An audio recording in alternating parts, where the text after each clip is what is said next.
S'il y a bien une chanson dans la carrière de Michael Jackson qui a fait couler de l'encre, que ce soit en bien ou en mal, c'est bien celle-ci. Adulée par la puissance du rythme et de son propos, illustrée non pas par un, non pas par deux, mais bien par 3 courts-métrages. Des paroles accusatrices qui ont suscité l'indignation pour certains, déformant volontairement le propos principal de la chanson. Il est temps maintenant de parler de They Don't Care About Us. All I wanna say is that they don't really care about us. All I wanna say is that they don't really care about us. Dans cette vidéo, nous reviendrons sur la réalisation de la chanson, son trou chronologique quant à la conception du morceau, jusqu'au scandale qui va toucher la chanson et ses clips vidéo. Mais pour commencer, je vous propose, comme à l'accoutumée, de revenir sur la genèse de ce projet.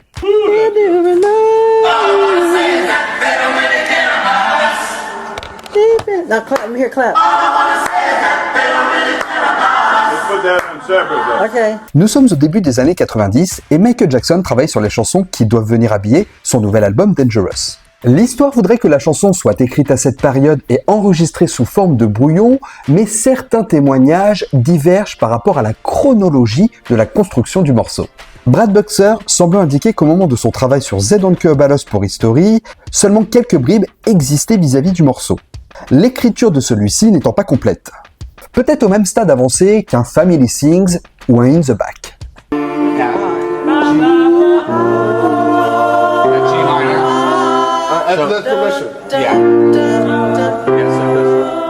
Et alors que la promo Dangerous se termine et que Michael Jackson est en train de vivre la plus difficile des épreuves de sa carrière avec le scandale Chandler, et l'état d'esprit du chanteur évolue. Cette fois-ci, il est en colère, et cette colère a besoin de s'exprimer au travers de sa musique. Pas de paix, pas de ménagement, juste un cri fort de détresse cherchant à dénoncer la persécution générale dont il est témoin et dont il est victime. Michael Jackson et Matt Forger se rendent au studio Hit Factory de New York pour travailler sur History et sortent évidemment les anciens brouillons.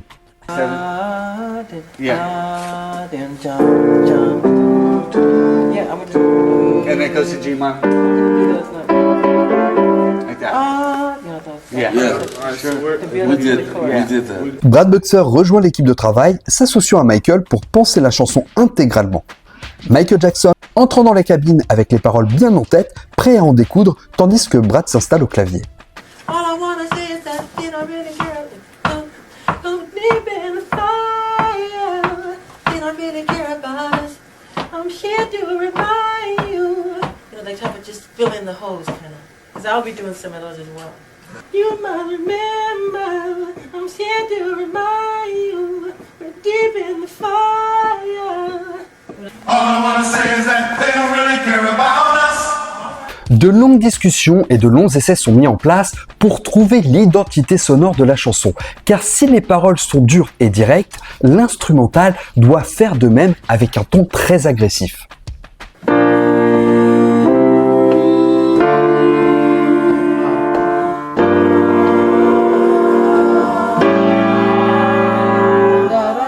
Donnant la sensation à l'auditeur qu'il se prend des coups à chaque étape de son écoute.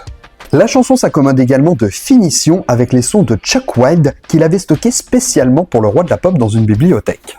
Et Michael Jackson va faire appel à Trevor Rabin et son ami Slash pour ajouter les guitares au morceau. Slash aura d'ailleurs droit à un traitement de faveur pendant l'enregistrement.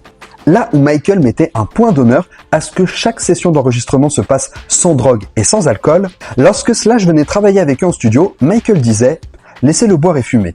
Il sera lui-même et il faut juste le laisser faire son truc. » Mais l'enregistrement de la guitare sur le morceau va tout de même rencontrer quelques problèmes. Alors que Rob Hoffman travaille sur le mixage du morceau, il se rend compte à l'écoute des bandes que les notes jouées par Slash, Trevor Rabin et les autres guitaristes sont légèrement différentes du reste du morceau, créant un décalage. Brad Buxer, Eddie et Michael Jackson se disent alors qu'ils sont obligés de rejouer les pistes. Eddie se tourne vers Hoffman, lui-même guitariste, en lui suggérant de jouer la piste à l'aide de la guitare présente au studio, laissée par Tony Dueno Black.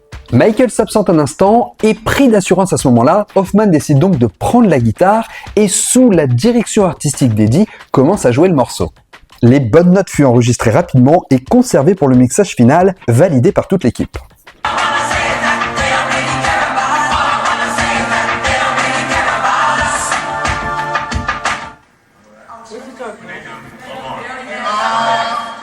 Yeah, that's the idea. Yeah, like that.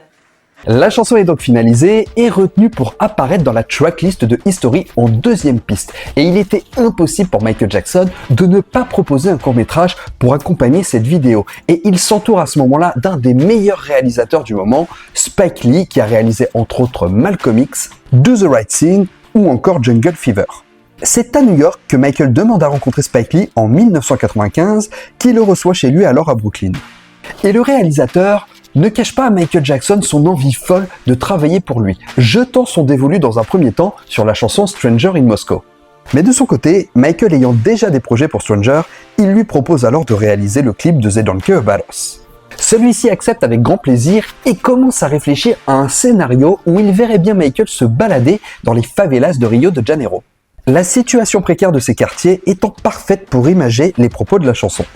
Il se rend dans un premier temps au studio de New York pour tourner une version où Michael Jackson est présenté comme un homme enfermé dans une prison. Le reflet d'une société qui le jette au trou pour le faire taire, s'illustrant avec des prisonniers qu'il doit fédérer pour se révolter contre les injustices, affublé d'écrans de surveillance dans sa cellule, diffusant les images choquantes de la réalité humaine dénoncées dans la chanson. Michael s'illustre alors comme un homme injustement condamné au milieu d'autres martyrs. Préférant illustrer le propos de la chanson en incarnant le rôle du persécuté, victime d'un système qu'il a oublié et ne s'intéresse plus à eux. Le métrage se clôturant sur une séquence qui annonce directement la deuxième version du clip, voyant Michael s'échapper au travers des favelas. Son aspect pressé comme si on le suivait avec cette caméra subjective laisse suggérer qu'il a réussi à s'évader mais qu'il n'a pas été libéré volontairement par le système. Puis l'équipe s'envole au Brésil pour aller réaliser la première vision du réalisateur. Michael, eles não ligam pra gente.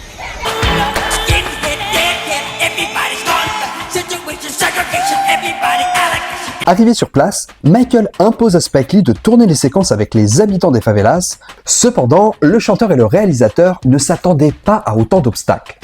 Car au-delà du tournage, il faut pouvoir assurer la sécurité des équipes et de Michael Jackson, connaissant le contexte politique des favelas dirigé par la corruption et le trafic. Spike Lee demande à la police brésilienne de pouvoir encadrer le tournage, cependant, personne ne veut se rendre sur place. Katia Lund, réalisatrice brésilienne et assistante de Spike Lee sur le tournage, propose alors de s'adresser directement au trafiquant Márcio Amado de Oliveira, baron de la drogue ayant les pleins pouvoirs dans les favelas à ce moment-là. Elle se propose de négocier les conditions avec le trafiquant pour garantir la sécurité de Michael Jackson.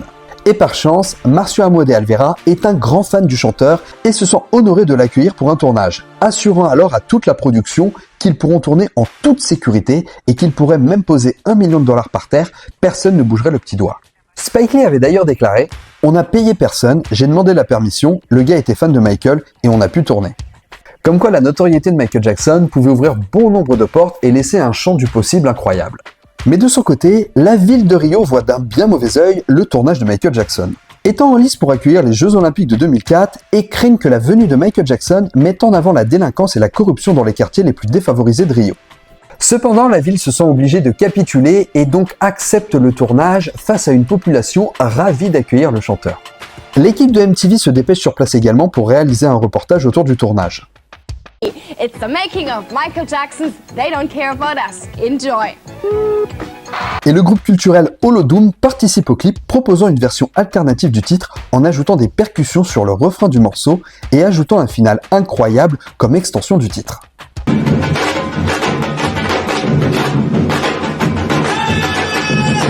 Et Holodoom est le groupe idéal pour représenter la chanson. Étant un groupe culturel créé en 1979 par la communauté noire du Salvador, luttant contre le racisme. Michael porte d'ailleurs leurs couleurs sur certains plans du clip.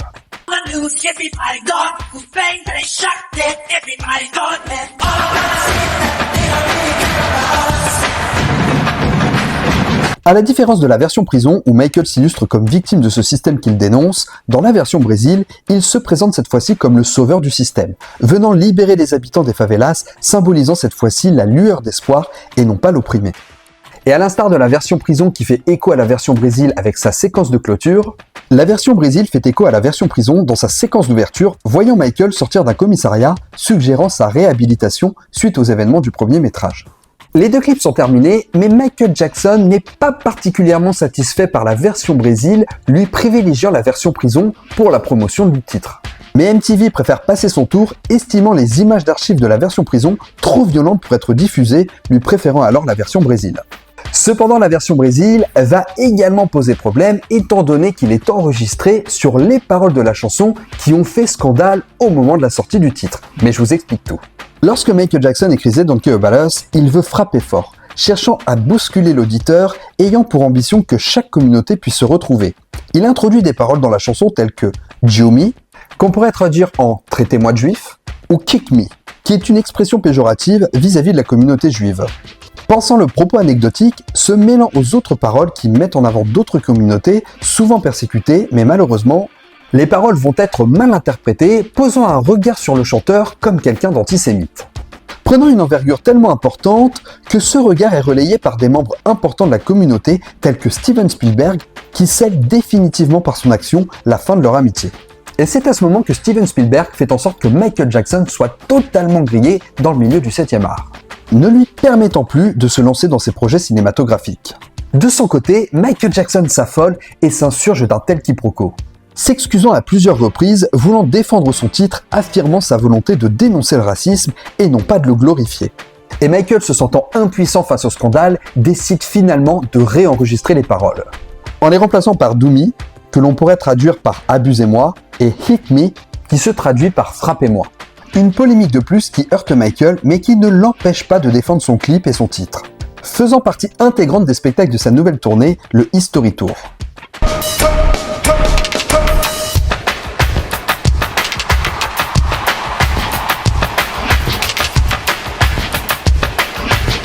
Proposant une vraie fresque musicale avec son identité chorégraphique.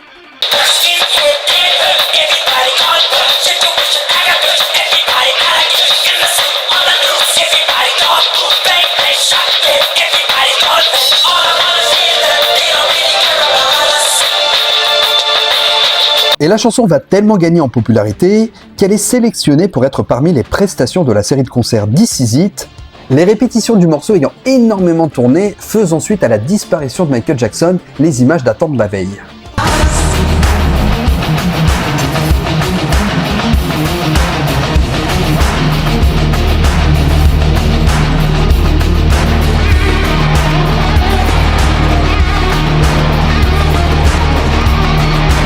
On a parlé des deux courts-métrages de Michael Jackson sur la chanson They Don't Care About Us, mais en introduction, je vous ai parlé d'un troisième clip vidéo qui est sorti en réalité en 2020.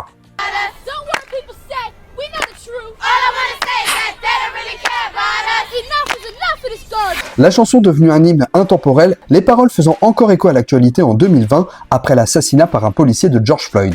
Et suite à la mobilisation du mouvement Black Lives Matter, Spike Lee propose une nouvelle version du clip de They Don't Care About Us. En y mélangeant la version Brésil avec la version prison et en intégrant des images d'archives du moment pour appuyer le fait que la situation n'a pas changé 25 ans après la sortie du titre. They Don't Care About Us est en réalité le cri d'un homme qui vient s'universaliser, devenant le cri du monde entier. On pourrait penser que la chanson était avant-gardiste, mais il n'en est rien, car en réalité, elle est le témoin que les choses n'ont pas évolué en 25 ans. La malhonnêteté intellectuelle au travers des différentes ségrégations raciales et autres discriminations étant encore très présente aujourd'hui. Et si la chanson They Don't Care About Us est une des plus importantes et plus populaires de la carrière de Michael Jackson, il ne faut pas oublier que ces paroles ont le devoir de devenir obsolètes, étant le reflet que le monde a enfin évolué.